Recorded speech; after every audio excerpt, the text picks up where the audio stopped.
very much for the invitation. I can't remember if I've spoken here before. I've certainly been to events here. I think you've spoken. I think I have too. Yeah, maybe about that the book that Martin has just mentioned. Anyway, it's very nice to be here. And as I was saying earlier, we in the faculty are really grateful for the kindness and the interest that you've shown our students, many of whom are interested in this very important topic of Muslim-Christian relations. And of course, that's at the center of what I do. So it's great to know that there is an institution in town that is, devoted to this, both historically and otherwise. Anyway, I gather that the theme of your seminar is conversion to Islam, or just conversion generally. Conversion generally. Generally, gotcha. Yeah. So I have, in my recent work, I've kind of moved away from conversion as it pertains to Muslims and Christians specifically. That was a big feature of my graduate studies, which then appeared as a book. I'm in the middle of writing something very different, which is about conversion, but is less pertinent to this big theme of Christians and Muslims. So instead of giving you something that was new that might not be so relevant to all of your interests, Martin and I thought what I'd do instead is to give you an overview of the earliest history of conversion to Islam as it relates to the Christians of the early Muslim empire. So forgive me if some of this is very basic for many of you, but I'll give you a global take on my global take on this very, very important phenomenon. And the way I'll organize it is I'll begin with some introductory comments, and then I want to walk you through a series of primary sources. Again, as Martin mentioned, I and several colleagues in 2020 published this book, which is a source book. It has about 50, 60 contributions from many scholars around the world. And each chapter is essentially a translation of a primary source from a different language that tells us something about conversion to Islam. I was responsible for co-editing the first third of this. So chronologically, the earliest section in this book from roughly about 600 to 900 AD.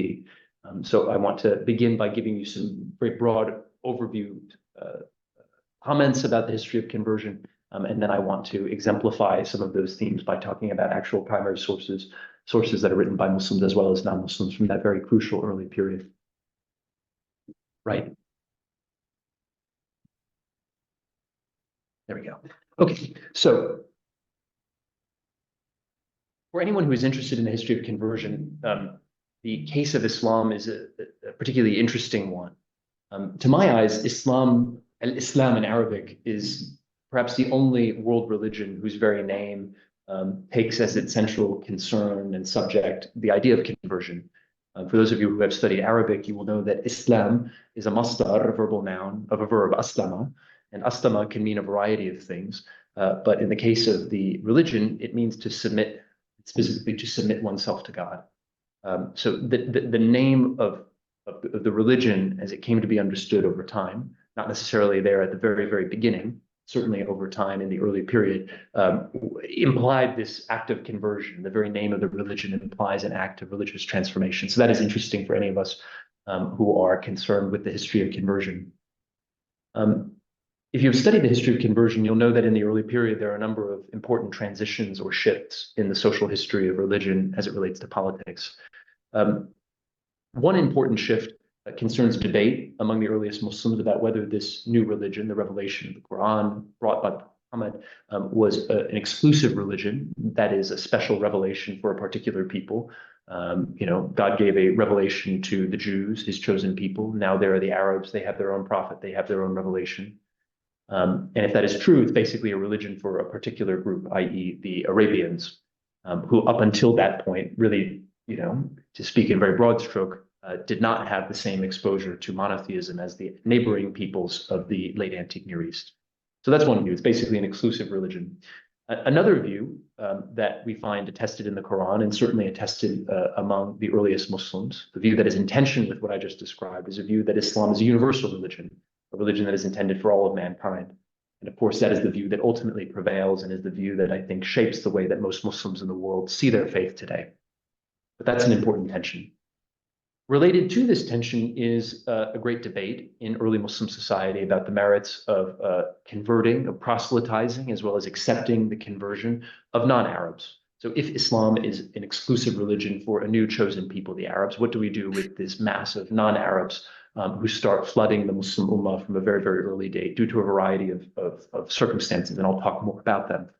And if you've studied early Islamic history, you'll know that the great test case for this is the treatment of the so-called mawali. The mawali, I expect many of you will have studied this material, so forgive me for talking about basics, but the mawali are the so-called freedmen of the early Islamic period. These are non-Arab converts who enter Muslim society originally in circumstances of, say, slavery and captivity, and who enter Arab society and become Muslims in one fell swoop. And they do that by becoming essentially affiliates of Arab tribes. So these people were by definition non-Arabs. Originally, they were few in number, but they gradually become extremely numerous. So this debate over whether early Islam was an exclusive religion or a universal religion, rubber really hits the road around the debate about the treatment of the Mawali. Should they be taxed as non-Muslims even after their conversion? That kind of thing.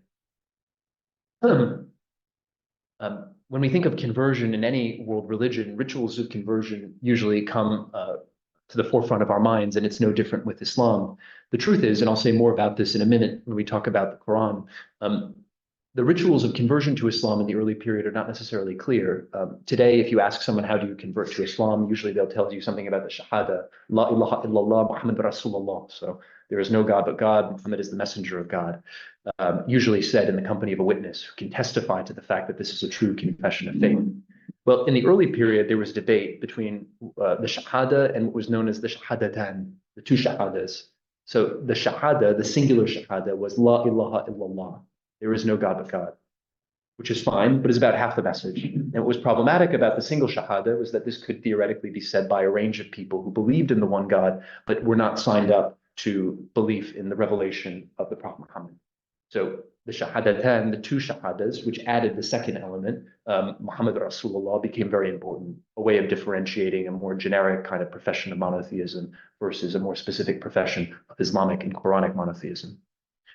There were other ways in which people demonstrated or enacted their conversion.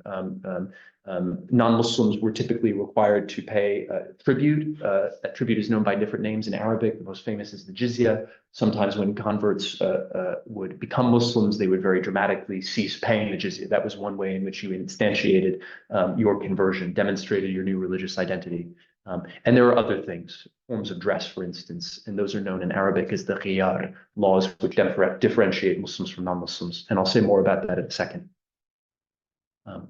So rituals of conversion, of course, have multiple purposes, but from the perspective of social history, they're very useful because they serve to differentiate between the old and the new and the members those who belong to the group and those who are outside the group. But in the early period, and indeed I suspect still today in many contexts, conversion was often highly ambiguous. It was not clear the nature of the religious change that a person was undergoing. So I've given you here a quote that is attested across a number of very early historical sources, Tabari, Baladri, but also we find it in hadith collections. It's in the Sahih of Bukhari. And the historical context for the phrase, at least in some of these texts, is that during the conquest of Iraq, when the early conquerors were confronted with this Persian-speaking, predominantly Zoroastrian population, some of whom had become Muslims, a debate arose as to whether or not these people were real Muslims. And this is, in the thick of the conquest, so very early Islamic history. Some people said that these so-called converts were not Muslims. Others said that they were. And this is what the judgment of the hadith, the judgment of the anecdote in the historical sources goes. A Muslim is whoever worships the way we worship, whoever faces the direction we face in prayer, whoever eats meat slaughtered in our fashion. That person is a Muslim who obtained the benefits we enjoy and assumes the responsibilities we bear. So to my eyes, what is interesting about this quote is that it is conspicuously lacking in any sort of comment about doctrine or belief. It is all about orthopraxis, not about orthodoxy. So if religion is about orthopraxy, i.e. the way in which you perform the religion, and if it's about the style of prayer, what you eat, how you dress, there are a world of people and a world of beliefs that could be contained under that rubric who might not be signed up to, say, a later or modern definition of what it meant to be an Orthodox Muslim. So I think that is a small window into the earliest period when the nature of Islam was crystallizing, in which Muslims themselves were highly uncertain about where this religion was going. And so conversion could often be highly ambiguous. And this is a theme that comes up in a lot of recent literature on early Islamic history. I've given you just two titles here, known to some of you, I suspect, Fred Donner's Muhammad and the Believers, and more recently, Jack Tanusa's Making of the Medieval Middle East. Both of these books, each in their own way, really emphasize the idea that in the 7th century into the 8th century, possibly beyond, we are dealing with a world in which the confessional and the sectarian boundaries that we take for granted, the distinction between Christians, Jews, and Muslims, the distinction among rival Christian sects, that these distinctions maybe did not exist in quite the same way or were not necessarily intelligible to people on the ground. So that is the perspective with which I approach the history of conversion. It is not necessarily a clear-cut process.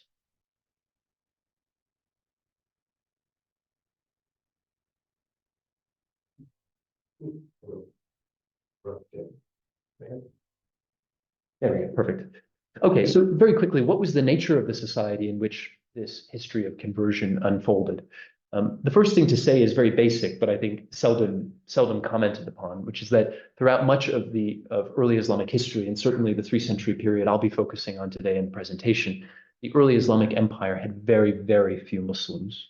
So we should be careful to distinguish between political change and social and religious change. So the creation of a Muslim empire that stretched from the Atlantic Ocean into Central Asia, into the Indian subcontinent, did not necessarily lead to the creation of a Muslim society. Those are two separate events, and they happen on two very separate timescales. So the creation of an empire happened suddenly. It's very dramatic, some decisive change, but the society was extremely slow to transform. And throughout much of this early period, demographically speaking, Muslims were a drop in the bucket. Of course, they're more numerous in certain places than others. I think of the great garrison cities of southern Iraq, the Arabian Peninsula, the Berber tribal regions of North Africa. But seen as a whole, the early Muslim empire is actually a world in which Muslims are a striking minority of the population. What was the nature of the relationship between Muslims and everybody else? We can think about the society of the early Muslim empire as being divided along a number of dichotomies. At least this is how I understand it. So we have the major distinction between Muslims and non-Muslims. We have a related distinction between Arabians and non-Arabians. I'm not using the word Arab for a reason. There's a big debate in the study of early Islamic history about who were the Arabs, when did that term arise. For me, Arabian is a more neutral term because it describes the peoples who emanated from the Arabian Peninsula and spilled out across this empire. There's another important distinction between city dwellers and rural populations, between soldiers and agriculturalists, tax collectors and taxpayers. And the point of this is that basically these dichotomies map onto each other. To speak in very broad stroke, to be a Muslim in the 7th and the 8th century was to be an Arabian or the descendant of an Arabian emigrant. It was to be primarily a city dweller. It was primarily to be a soldier or a dependent of a soldier. It was primarily to be a tax collector. And to be a non-Muslim was mainly to be a non-Arabian. It was to be a person in the rural countryside. It was to be an agriculturalist, a non-militarized person, and it was to be a taxpayer. And there are all sorts of qualifications one could make to those distinctions, but that broadly holds if we want to kind of taxonomize society. From the 9th century onward, many of these dichotomies collapse. We find ourselves in the cosmopolitan, highly mixed world of the Abbasid Caliphate. But for the early period, where we're going to speak mostly today, I think these dichotomies broadly hold. Who were the non-Muslims of the early Islamic empire? We're talking about Jews, Christians, Zoroastrians, Buddhists, Manichaeans, Hindus, polytheists. Not all of these groups are attested in all parts of the empire, but they are a very, very significant portion of the population. And again, taken as a whole, if you want to paint them with a homogenizing brush, they are the most significant portion of the population. Christians, interestingly, are probably the single largest group out of all of these. They're practically everywhere. And indeed, when we think about different provinces, you can imagine that for a very long time, there were Christian majorities in places like Al-Andalus, modern-day Spain and Portugal, North Africa, Egypt, Greater Syria, Iraq, the Caucasus, and very significant Christian populations in the Arabian Peninsula itself. Those probably, I would say, converted to Islam faster than others. Very significant Syriac-speaking Christian populations in Iran, as well as into Central Asia. So I'll be speaking mainly about the Christians, and that's the demographic snapshot. And finally, by way of introduction on just the historical front, it's important to remember that this Christian population of the early Muslim empire was culturally and theologically and confessionally diverse. So there was not a single Christian population, but rather numerous Christian populations. They spoke languages as varied as Latin, Coptic, Greek, Arabic, Syriac, Armenian, Georgian, Persian, and they belonged to a variety of different churches. The Latin Church of the West, the Copts in Egypt, the Syrian Orthodox, the Miaphysites in the Levant, the Melkites, the adherents of the former Byzantine imperial church, the Maronites, a very small community which has its origins in the early Islamic period, who were sort of the cousins of the Melkites. We have the East Syrians, often erroneously called Nestorians, and then we have Armenians and Georgians in the Caucasus. So when we think about the big distinction between Muslims and non-Muslims, or between Muslims and Christians, we can see big categories. But in fact, within those categories, there's a world of nuance, and it's important to be sensitive to that. Okay. Now, before I start talking about some texts, I want to make some comments on trends in the academic study of conversion. Again, this is a topic that some of you may have studied in the past yourselves. For anyone interested in conversion as a topic of inquiry in universities, there are two books which have paramount importance, both written by men who were affiliated with Harvard University in the first decades of the 20th century. The first of these was William James, Varieties of Religious Experience, published in 1902. William James was a medical doctor and a psychologist interested in the phenomenology of religion. He came from an old kind of New England Puritan background. His brother, interestingly, was Henry James, the great novelist, the author of Portrait of a Lady, all of that. Written a few decades after that, we have Arthur Darby Knock's Conversion. Knock was a classicist, very interested in conversion, say as reflected in stories about the conversion of St. Paul or St. Augustine. These two men, each in their own way, understood conversion through a very particular kind of theological and cultural lens. So their view of conversion was heavily influenced by their own backgrounds and experiences with Protestant pietism. They saw conversion as a resolution of a spiritual or psychological crisis. Think of the story of St. Paul's conversion or the story of St. Augustine's conversion. For them, conversion was primarily about interior or emotional transformation. And in the case of Knock, he spoke famously about a distinction between conversion and adhesion. In other words, between a sincere and legitimate form of psychological or religious transformation and a form of say, religious change that was somehow socially motivated, politically motivated, or contingent. So this applies to scholars who work on conversion in many different periods. The shadow cast by James and by Knock is very substantial, and we always essentially have to either work with them or, as is the case for what I work on, step around them to try and understand how conversion unfolded in a very different cultural and historical context, such as that of the early Muslim empire. Now, when it comes to the study of conversion to Islam, if you read, say, academic studies in different languages from the first half of the 20th century, you'll know that there is an implicit consensus in many books which sees conversion to Islam as having happened very rapidly and happening very comprehensively. So we're talking about a world in which the conquest, the creation of a Muslim polity, and the creation of a Muslim society were long thought to happen essentially at the same time. That view is more or less debunked. One of the great books in the history of conversion to Islam was published in 1979 by Richard Bullitt, a retired professor from Columbia University, who was actually here in Oxford just on Friday to give a lecture. Bullitt's book essentially attempted to assign statistical figures to trends in conversion.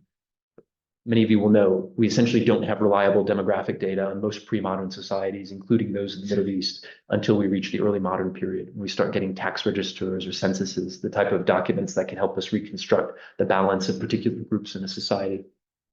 For earlier periods, we can either speculate or we can build alternative bodies of evidence, and that was Bullitt's proposal. So what Bullitt did was to comb through a genre of medieval Arabic literature called tabaqat. Some of you probably have worked with these texts. Tabaqat means classes. So these were biographical dictionaries that were organized around classes of individuals, typically classes of ulama, of Muslim scholars. So he wasn't interested so much in the biographical information about these Muslim scholars, but rather as a stock feature of many tabaqat works, you get lots of genealogical information. A typical entry in a biographical dictionary of, say, the 13th century in Arabic will begin with the nasab, a long list of patronyms that accompany a person's name. So Muhammad ibn Sa'ad ibn Mahmud ibn Ahmad ibn Muawiyah ibn al-Walid, etc., etc. And what he observed is that in the case of some people, if you go far enough back in a name, you will find a name that is recognizably or plausibly that of a non-Muslim. So you have a long name, like, as I said, Muhammad ibn Ahmad, etc., etc., and then Ibn Jirjis. Ibn Musha, Ibn Zadanbucht. So Jirgis is George, Moshe is sort of, Moses, as many Arabic-speaking Jews would spell it. And Zadanbucht is a Persian Zoroastrian name. So his argument was there. You find the inflection point. That person or the son of that person was a convert to Islam, and he postulated the passage of a certain number of years for each generation. And if you collect enough of these, you build a data set that can tell you something about when all of these people are converting to Islam. So he did that for specific regions of the Muslim. He built these graphs, and essentially that book has been widely influential. It's been hotly debated. You can imagine all of the interesting methodological questions this raises, the interesting insights, both potentially valid and invalid. But the big takeaway, the upshot of Bullitt's book, was that he essentially demonstrated that if we know anything about the history of conversion, it probably happened a lot later than we think. So for him, the demographic tipping point in lots of these places was not in the 7th or the 8th century. It was often in the 10th or the 11th century. And so as a result of Bullitt and a world of new research on conversion, most academic specialists who work on the subject would now favor generally a story of late and gradual conversion to Islam, such that I think that, I always say to my students, I say in my writings, that probably a place like Egypt seems to have become predominantly Muslim as late as the Mamluk period, sometime in the 13th or 14th centuries. Greater Syria may have become predominantly Muslim slightly earlier in the 11th or the 12th. How do we know that? Frankly, it's a mix of conjecture, best guesses, and maybe some of these statistical methods that Bullitt used. Whenever it happened, it is clear that mass conversion to Islam was not a phenomenon of the early Islamic period. It probably happened gradually, and in many instances, it happened late. One of the great advances in the study of conversion has been the turn away from the statistical methods pioneered by Bullitt to a greater appreciation for our sources and what those sources can tell us about conversion. So more and more scholars have been pushing ahead in essentially narratology and source criticism. So even if the sources don't tell us when large groups of people convert in particular places, they can tell us a great deal about how the experience of conversion was remembered and codified in the form of narratives and literary sources. So some of the most sophisticated work on conversion to Islam in recent decades is along these lines. And a prominent scholar who has worked on these is my colleague and co-editor of this book, Uriel Simonsen. Along with this, I think historians have an appreciation for the wide array of sources that are available for studying the history of conversion. So texts remain the center of the subject, but many of us try to use Islamic as well as non-Islamic sources that describe conversion from different angles. And you'll see some examples of this in the slides ahead. Many of us try to balance normative sources, legal sources that tell us the way in which the rituals of conversion should happen, versus literary sources that to some extent may tell us something about social realities. And there are even interesting insights that can come from the fields of archaeology and material culture. So that's kind of the state of the art as I understand it. So it's an exciting subject. It bears on larger themes and debates in the field of Islamic and medieval Middle Eastern history, so the transition from late antiquity into the early Islamic period, relations between Muslims and non-Muslims. I mean, that's one of the reasons I like it. It's a useful hub around which to organize a lot of interconnected research. So I've told you a little bit about the book. There you have the cover. Okay.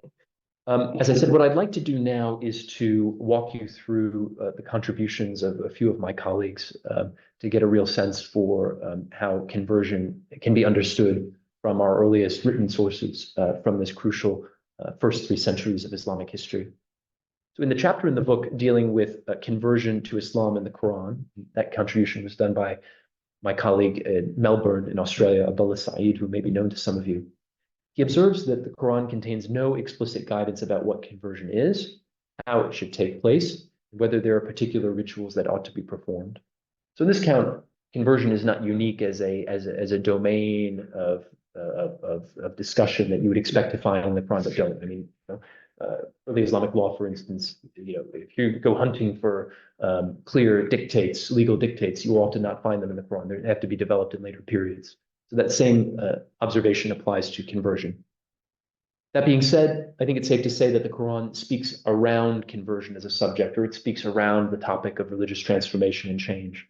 For instance, the Quran often exhorts its audience to recognize one God, i.e., to give up whatever prior belief it had. Exhorts its audience to abandon polytheism, to accept the prophethood of Muhammad, to undertake hijrah or emigration, etc. So these are not the essences of conversion, but we could sort of see them as accidents of conversion. Another related theme, the Quran describes human beings as possessing a natural state of submission to God, in Arabic, fitra. According to the Quranic discourse, humans are said to lose this natural state due to the environment in which they're reared, due to sinfulness and a variety of other factors.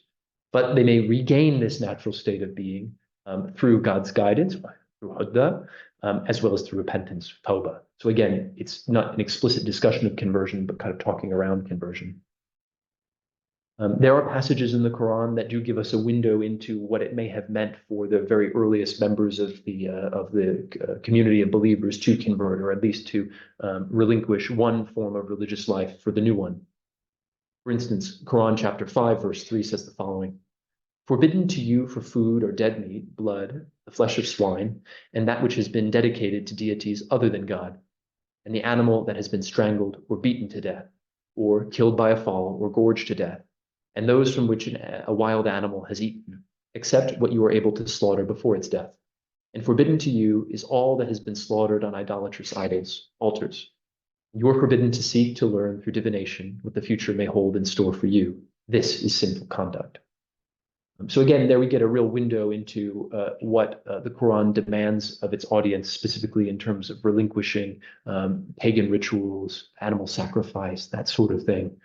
So again, not an explicit statement of what conversion entailed, but rather the behavioral expectations of the new members of this community.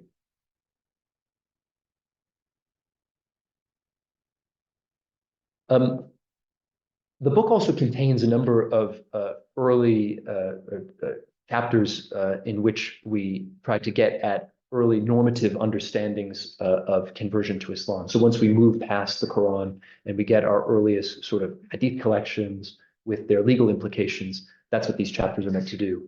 So the following are a series of early hadith touching on conversion and marriage that were translated by my recently retired colleague here in Oxford, Christopher Melcher. And he selected these hadith from a very famous and interesting source known as the Musannaf of Ibn Abi Shayba. He was a Kufan hadith collector and transmitter who died in the middle of the 9th century. And this is one of the so-called pre-canonical collections. So it is a hadith collection that dates the period before the canonization of the 6 books of the Sunnis. And if you're a historian like me who wants to recover the beliefs and the practices of the very earliest Muslims, what is striking about the Musannaf of Ibn Abi Shayba and the Musannaf of Abdul Razak, which I'll speak about in the next slide, very often they preserve a range of opinions and practices that are, how do I put this, kind of ironed out or smoothed over in later periods when there is a stronger consensus about what constitutes orthodoxy as well as orthopraxy. So we sometimes get surprising attestations of beliefs that we might find in sources of just a slightly later period. And for our purposes, the Musannaf of Ibn Abi Shayba may provide a faithful reflection of debates among 8th century Muslim jurists and what these people thought about the nature of conversion. And the sections that Christoph chose to translate concerns conversion in the context of captivity or slavery, as well as marriage. And I'll just read a few to give you a sense of the range of opinions that are attested in this text. So the first of these is a hadith that goes back to a famous transmitter, Ibrahim ibn al-Akhai, beginning of the 8th century, who said, "When Jewish and Christian women are captured and offered Islam, they are forced, i.e. they are forced to, I think, accept Islam. Whether they convert to Islam or not, however, they are trodden upon and made into servants."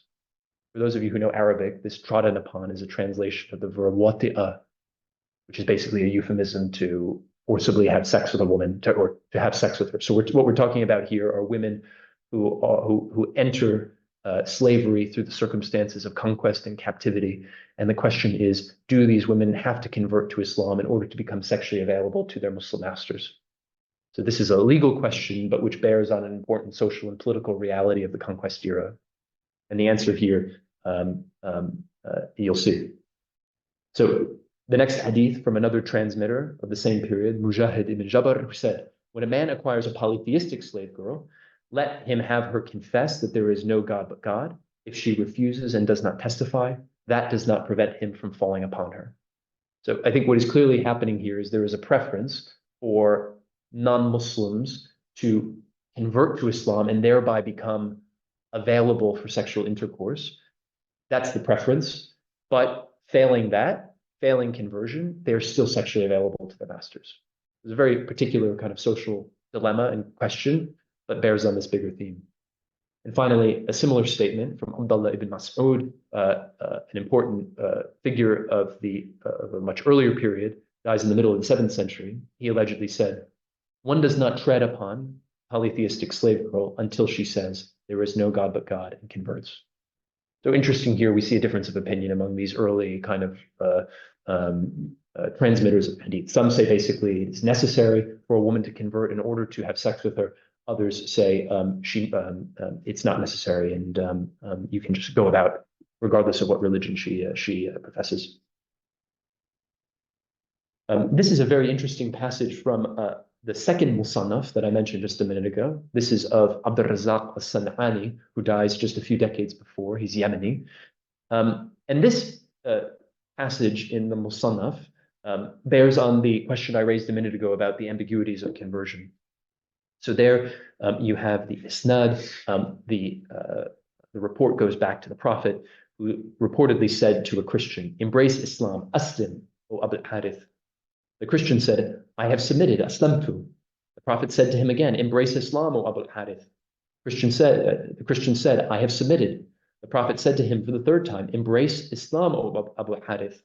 The Christian said, "I have submitted before you have." The Prophet became angry and said, "You're lying. 3 things stand between yourself and Islam. Your acquisition of wine." He did not say your acquisition of wine. He did not say your drinking of wine. That's what it should say. "Your consumption of pork and your claim that God has a son."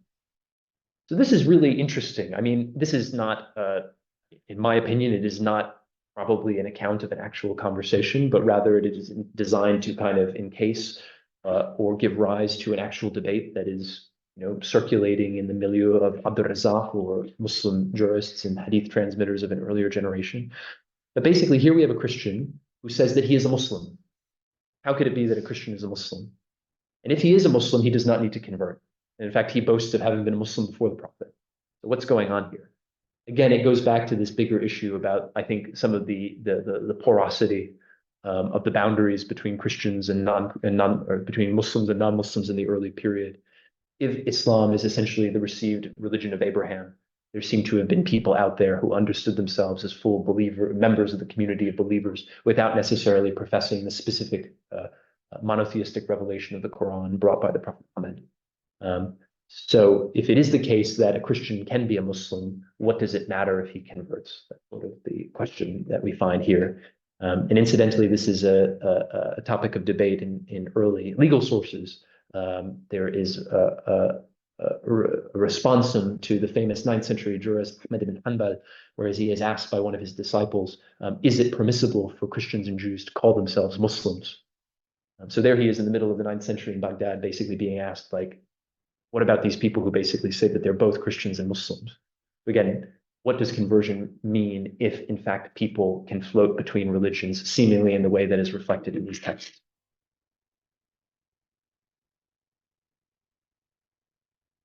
So I've given you a few normative Islamic sources. I now want to give you a flavor for normative Christian sources. Indeed, I think it's extremely important to study conversion from as many possible angles as possible. I mean, conversion is a movement between 2 religions, 2 communities, 2 traditions, and to the best of our ability, we have to understand what both sides in this relationship and in this change are saying. So this chapter of the book comes from my colleague in Princeton, Jack Tanous, whose name I mentioned just a minute ago. Jack has studied and translated the canons of a famous Umayyad-era Syrian Orthodox bishop named Jacob of Edessa, who may be known to some of you. I'll be speaking about his legal texts, but he was also a prolific biblical scholar, a historian, and a jurist. Significantly for social historians, Jacob's canons often discuss Christians outside his own Miaphysite community. So we get an insight into interconfessional, intersectarian debates. He often mentions groups that are called pagans. He often mentions Jews and Muslims. And some of these questions that he receives from his interlocutor Adai, a disciple, pertain to conversion. So I'll read you the question and then Jacob's response. Adai asks, if an individual becomes a Hagarine, which was a common word for a Muslim in the 7th and the 8th century, if an individual becomes a Hagarine or a pagan, and after a time turns back and feels regret and comes out of his paganism, should he be rebaptized or not?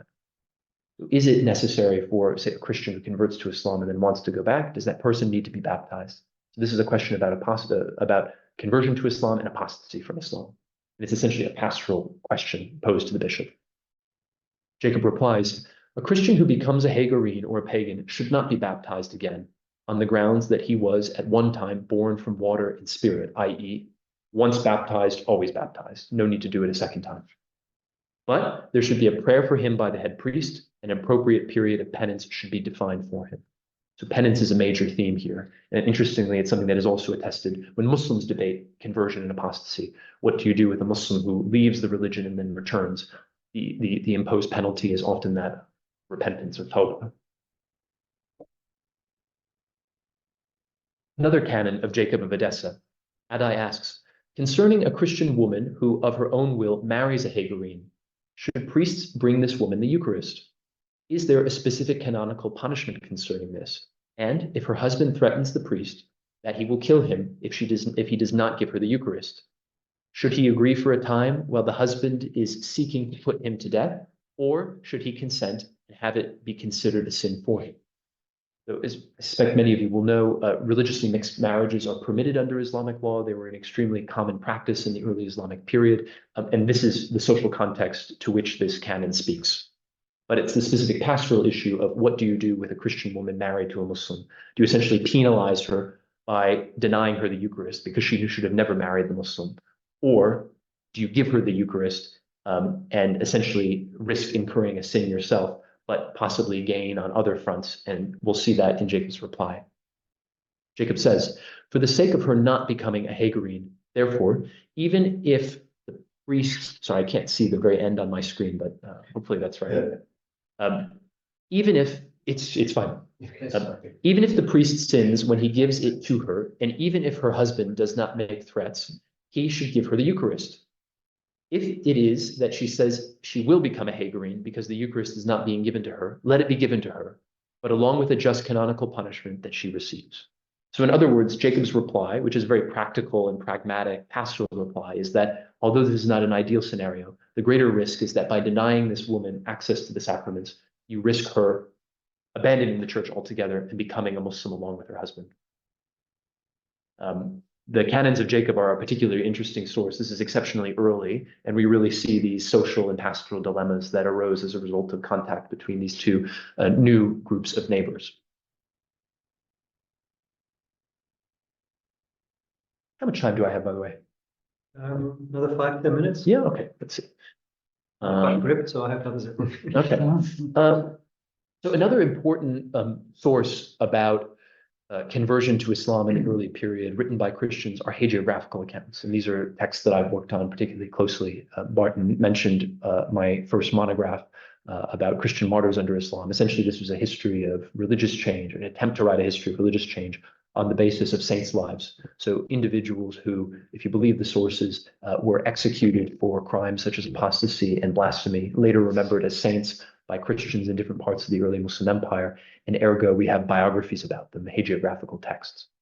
We can have a conversation about whether these sources are reliable, whether they're pious fictions, but they're a very, very important window into understanding, if not the actual history of conversion, then certainly the manner in which later generations of Christians remembered it and represented it in narrative sources. So hagiography is a really important potential source of information for this subject.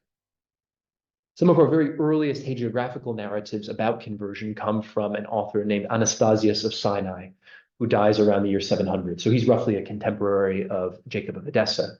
Whereas Jacob of Edessa belonged to the Syrian Orthodox or Miaphysite Church, Anastasius of Sinai was a Chalcedonian and a member of the Melkite, the emerging Melkite wing of that church, which adhered to the doctrine of the Church of Byzantium of Constantinople.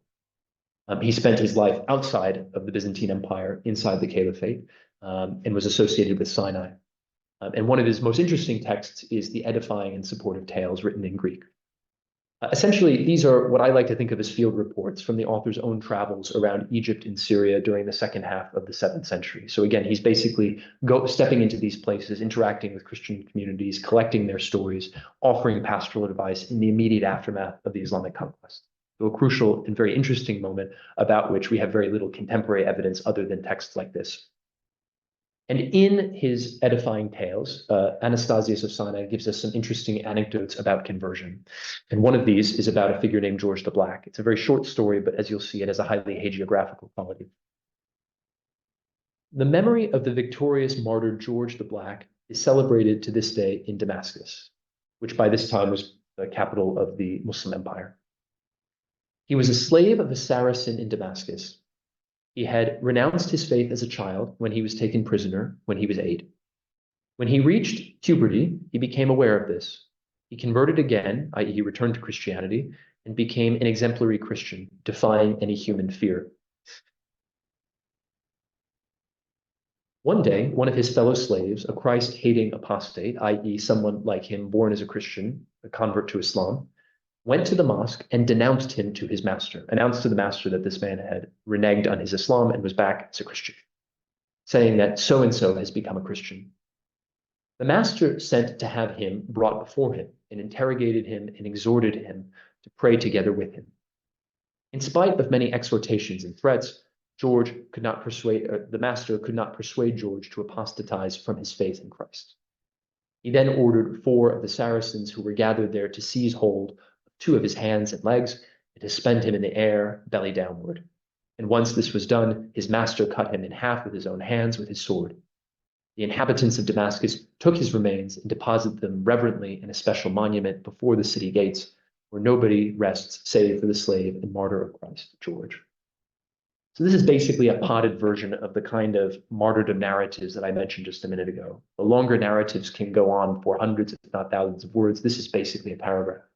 And again, to reiterate the basic facts, what is interesting here for the social historian, if we pare back the details, it seems that George was a young Christian captive. A captive like him may have been a Byzantine. He may have been rounded up in an attempted conquest of Byzantine territory to the north. These seasonal expeditions were extremely common, and he ended up in a Muslim household. And because he was a minor, it was not entirely unsurprising that he eventually adhered to the faith of his master and then returned to his Christianity. And the rest of the story is clear. So here we see an important context for one form of conversion to Islam in the early period, which is that of captivity and enslavement. And that goes back to some of the other anecdotes I gave you a few slides back. What is also interesting here is that if we believe that this source is a kernel of historical truth, it is also a witness to the fact that the capital punishment for apostasy, the idea that leaving Islam could incur the death penalty, that this may have been a feature of Muslim practice and nascent Muslim law from a relatively early date. Of course, this is a standard and uncontroversial stock feature of Islamic law from, say, the 8th and the 9th centuries, but here we have narrative evidence that there was some sense in which those who left Islam would face the stiffest of penalties, but here in the very earliest period. I'll skip over this. I've told you a bit about this larger canon of martyrdom narratives. This is an interesting one, and I'm happy to talk about it if you're curious. I'll give you 2 more and then I'll wrap up. This is a source I translated for the book. It comes from a late 8th century Syriac chronicle from a Syrian Orthodox background called the Chronicle of Zulqarnain. And the Chronicle of Zulqarnain contains a really interesting anecdote about alleged mass conversion in northern Mesopotamia in the first decades of the Abbasid period. And the anecdote goes as follows. They began persecuting the Christian people without pity. You use the trackpad to minimize that. Oh, I see. Yeah. Oh, perfect. Thanks. That's great. They began persecuting the Christian people without pity. The tributes and the poll tax in Syriac gzita, in Arabic jizya, burdened the Christian people without measure. And they started to spread desolation throughout the land. For even without scourges and lacerations, the local Christians slipped toward unbelief with great enthusiasm. They would do this in groups of 20, 30, 100, 200, 300 men, without any compulsion forcing them to do it. They would go down to Haran, which was the administrative capital of this part of Mesopotamia, and to the prefects and convert to Islam. So in this first part of the anecdote, we see a few things. There seem to be financial pressures that are encouraging Christians to convert and become Muslims. This is a rare example, as far as I am aware, of mass conversion. It seems that this sort of large groups going over to Islam was relatively uncommon, especially when it comes to Christian communities of the Levant. I think conversion happened in different contexts, individual conversions, families, but not hundreds of people, as we see here. This conversion did not happen with explicit compulsion. There's an interesting tension in the story, the idea that there are financial pressures, but at the same time, they're going freely, according to the chronicler's account. Of course, we have to remember that this source is highly stylized. This author is not particularly positive about Muslims and Islam. It's written from a point of view of skepticism, so take some of these details with a grain of salt. Now, this is even more interesting. A few lines down in the same anecdote, we get an account of a deacon, Christian deacon from Edessa, another important city in the region, who went down to the Muslim capital to convert. And we get an alleged transcript of what he said to the Arab official whom he met there. Therefore, the Arab said to a certain deacon of Edessa, "Do you renounce Christ?" He said, "Yes." Then he said to him, "Do you renounce baptism?" He said, "Yes." Then he said to him, "Do you renounce the cross, the Eucharist, and everything which the Christians confess?" The deacon said, "I renounce them." Then he demanded of him, "Do you confess," and I should have written here, Muhammad is the messenger of God? In the Arabic, the Syriac here is a riff on the Arabic. It's not Rasulullah, but it's Rasul Daloho. And that the scripture, meaning the Quran, which is from heaven, came down upon him. The deacon said, "I confess these." Then he said, "Do you confess that Isa?" Interestingly, the Syriac text uses the term we find in the Quran. It does not say Yeshua, as you would expect in the Syriac text. It says Isa is the word and spirit of God, a reference to Quran 4171, etc., that he is a prophet and that he is not God. The deacon replied, "Yes." Here, the dramatic conclusion. Then the Arab ordered him, "Remove your belt." And this is probably a reference to something called a zunar. The zunar was one of the distinguishing articles of clothing that Christians and Jews were expected to wear to differentiate themselves from Muslims in public spaces. So now that this guy is a Muslim, he can dramatically take his girdle off. "Remove your belt and pray towards the south, towards Mecca." When he removed his belt and bent down to pray, his body became tense. When he bowed down, there went forth from his mouth some beautiful white object in the shape of a dove, which ascended to heaven. So, again, this is a chronicle, but it is as highly stylized and shot through with hagiographical motifs as an actual saint's life. And here, the experience of conversion from Christianity to Islam is represented as a literal form of kind of spiritual suicide. What you're seeing with the dove is his soul. It's his spirit lost to him, escaping his body as he is damned in this earth now as a Muslim. But what's interesting here is that if this anecdote tells us anything about the social realities of conversion, the transcript seems to basically be kind of an interrogation. It is a list of the significant doctrines that a Christian must renounce in order to become a Muslim. So these are basically important flashpoints, theological, doctrinal, and ritual disagreements between Muslims and Christians. And the apex of the interrogation is this business of who Jesus is. Jesus is not the Son of God. He is rather the Word and Spirit of God. He is not God himself. He is a prophet. He is not God. So that's obviously a Quranic motif that gets picked up here. Now, the last text I want to briefly explain to you comes from the end of this 3-century period. And this is a poem that was discovered and translated by my colleague at UCLA, Luke Yarbrough. And this is a Muslim poet consoling a Christian friend whose nephew has converted to Islam. The author of the poem is an otherwise fairly little-known figure named Al-Qasim ibn Yahya al-Maryami, who died in 928, 929. He is the author of the poem, which is addressed to his Christian friend, another figure named Ishaq ibn Nusayr al-Ibadi. And it seems that this Ishaq ibn Nusayr's nephew, a man named Al-Walid, had recently converted from Christianity to Islam. And we know that these men are high-ranking officials in Abbasid Egypt. I'll read the poem and then tell you why I think it's interesting. So, take solace. Even the best of us wears out in time. For good and ill are all men made. Reprieves from the ravages of fate are gifts. Some profit by them, others are deprived. So in other words, they're talking about an event which, from the point of view of the Muslim, was a great victory for Islam. It is a prophet. And from the perspective of a Christian, it is a great loss. It is something of which he has been deprived, as the poem puts it. I rejoice at the conversion of Al-Walid, but anguish at the knowledge of your anguish. So we have a certain emotional sympathy for what his Christian friend is experiencing. My heart is cleft in twain at it, half exuberant, half saddened, scorched for your sake. We have claimed a star of yours, i.e. Islam has claimed this Al-Walid, radiant and luminous. You have one of ours just like him, radiating light. We don't know exactly who this is, but clearly the poet is referring to someone who was born as a Muslim, who then converts to Christianity. So this seems to be kind of a tit for tat kind of arrangement. How it alarms us whenever a Muslim turns Christian. Very well then, this one for that, and happy is he whom God will grant success. So I end with that one. A lot of these narratives about conversion focus on the crisp lines between religions. They focus on the zero-sum game of winning or losing people for your own flock. And what I think is interesting about this poem, which is written in a very different register, it's a poem, it's not a legal text, not a hagiographical narrative. It is allegedly an exchange between two friends. We see a sensitivity to the emotional stakes in conversion, the human side of conversion that surely defined this phenomenon in the early Islamic period and certainly defines it today. So with that, I'll maybe stop the presentation and I look forward to your questions. Thank you very much.